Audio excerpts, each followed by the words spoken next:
যারা ভারতের দালালি করছেন তাদেরকে আমরা হুঁশিয়ার উচ্চারণ করতে চাই। যারা অবস্থান গ্রহণ করবে তাদেরকে অপসারণ করা আমাদের জন্য কোনো কঠিন বিষয় না।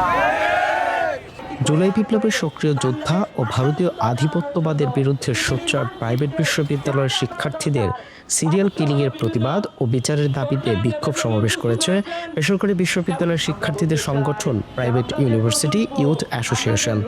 বুধবার বেলা ১১টায় নর্দা বাস স্ট্যান্ড এলাকায় সড়ক অবরোধ করে উল্লেখিত হত্যাকাণ্ডের প্রতিবাদ ও বিচারের দাবিতে বিক্ষোভ সমাবেশ করেছে সংগঠনটি। বিক্ষোভ সমাবেশে প্রধান অতিথির বক্তব্যে বাংলাদেশ ইসলামী ছাত্র শিবিরের কেন্দ্রীয় সাহিত্য সম্পাদক সিকবাতুল্লাহ হুঁশিয়ারি উচ্চারণ করে বলেন, হাসিনাকে যে ছাত্র জনতা উচ্ছেদ করতে পেরেছে তারা যে কোনো অপশক্তিকে উচ্ছেদ করতে পারে।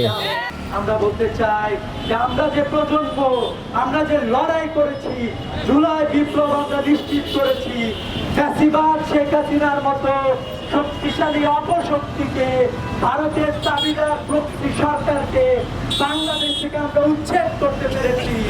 বাংলাদেশের বিরুদ্ধে যারা অবস্থান গ্রহণ করবে তাদেরকে অপসারণ করা আমাদের জন্য কোনো কঠিন বিষয় না। এ সময় ভারতীয় আগ্রাসনের বিরুদ্ধে হুঁশিয়ারি উচ্চারণ করে তিনি বলেন, সেই সাথে আমরা বলতে চাই যে বাংলাদেশের মধ্যে যারা ভারতের দালালি করছেন তাদেরকে আমরা হুঁশিয়ার উচ্চারণ করতে চাই।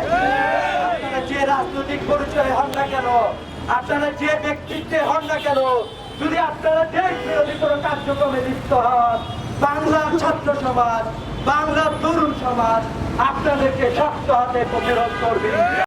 বিক্ষোভ সমাবেশ থেকে বক্তারা এসব হত্যাকাণ্ডকে পরিকল্পিত উল্লেখ করে আগামী 2 কার্যদিবসের মধ্যে বিচার বিভাগীয় তদন্ত কমিটি গঠনের দাবি জানান। এছাড়াও দ্রুত সময়ের মধ্যে খুনিদের শনাক্ত করে বিচার, শহীদ সিহান ও শহীদ সীমান্তের পরিবারকে সরকারিভাবে ক্ষতিপূরণ প্রদান এবং বেসরকারি বিশ্ববিদ্যালয়ের সকল শিক্ষার্থী সহ জুলাই বিপ্লবের সক্রিয় ভূমিকা রাখা সহযোদ্ধাদের যথাযথ নিরাপত্তা প্রদানের দাবি জানানো হয়। Dhaka monitor, news desk.